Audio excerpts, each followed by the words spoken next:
It's Afternoon Express on S3, helping you get through January without any worry, because we still believe that you can have your cake or your pudding and eat it even in January. So set the table, make these individual lemon drizzle sponge puddings. They are going to be a hit. And serve them with, scoops of creamy clover Authentikos yogurt. It's one of my favorites too. Yummy, yummy, yummy. Friend, I need you to say this with me. Yeah. Say it, repeat after me. Yes. No January formed against us shall prosper. No January formed against us shall prosper. Thank you. Asibangene. Because the one thing is, people are thinking it's January. Yeah. Now you have to be worried about how you're spending, how you're eating. But you've got a fridge full of food. I need to imagine you're busy. What December? Yeah, eating spending 10. So now you've got leftovers of stuff sitting there, and you can still have dessert. You can still enjoy your desserts, my darling. My darling, people think that dessert is like a luxury. you visit it when special occasions arrive. It's like your grandmother's glasses that have been sitting in her cupboard since 1924. Hey, I know that struggle, but we are not about that life. We're not going to do that. We're going to be making a delicious lemon drizzle sponge pudding. So in my bowl here, I've got some of the ingredients that we've started with. We've added some butter that we've melted up. We've got some sugar, and then we've also added a bit of lemon zest in our eggs, which we then also folded in one at a time. So you can see this is how the texture looks. It's beautiful. It's like nice sticky. Exactly. That's exactly what we want, a nice thick consistency. So into that, because we are using the lemony flavors, I am also just adding that lemon juice to it. The one thing I need to give you as a tip, though, if you are looking more to have the essence of lemon but not the flavor, then use the rind. What's the difference? Basically, I get the rind is the outside, so you get those essential oils that come from the lemon itself, but you don't get that tart flavor of the actual lemon itself. Which most people don't like. Yeah, most people just want it to smell or like have the essence of lemon, but without that tanginess. But because we're maintaining this tart flavor, but we also want to dial it down a little bit, we'll be adding our clover Authentikos to this mixture. Isn't it just the best thing? My friend, I mean, right now we're using the plain flavor. I mean, it's the only authentic Greek-style yogurt in South Africa. We're using the plain flavor now, but they also have various flavors, and the one that I would love to add to this would be the coconut, because the flavors of the coconut and the lemon. Adds to your dessert.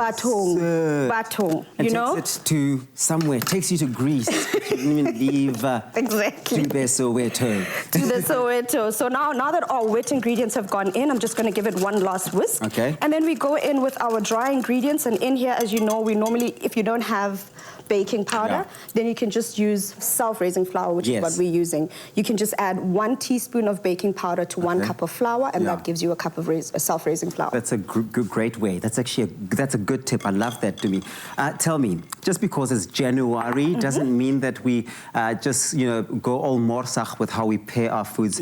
When would you say is a dessert like this is best served? What does it go really nicely with, or is it one of those clean, generic, in the middle, can go with anything? Look, it's so indulgent in itself in that it's a delicious flavored dessert on its own. I think that's what I love about it. You could definitely serve it with some custard. I like that. If you want to add some cream to it, just to elevate it. But it's one of those desserts that I think are best enjoyed as is, just with either the syrup or something to cut it down, maybe the cream. Maybe you also just add some fruits, a little bit of those berries around. You can, but I think it's nicely enjoyed by itself. It's one of those desserts that you don't want to do too much to. You want to enjoy that zinginess of the lemon flavors in there. And as Vanessa says, the integrity of the dish, darling.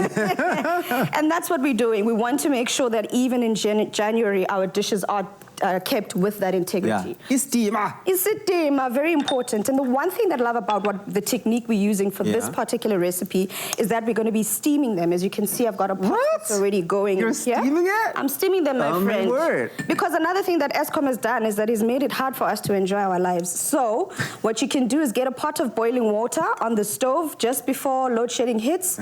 And then obviously when load shedding hits you and then the water's still warm, it's still hot enough, then you just continue baking or cooking these babies on stovetop. Repeat after me.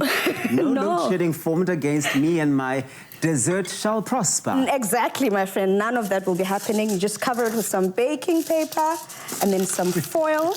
Get these babies into a pot with water that's literally just 2/3 up. Cover. Steam it for 2 to 3 minutes. Just give it about 15 minutes to cook through. But I'm impressed. How do you know it's ready? You know it's ready by checking it. You can just poke it in there with a skewer and you know it's ready. Or you do this. Or you do a tubby. And then you say, No load shedding formed against Michelle Prosper. No January formed against Michelle Amen. Prosper. AfternoonExpress.co today. Get the recipe.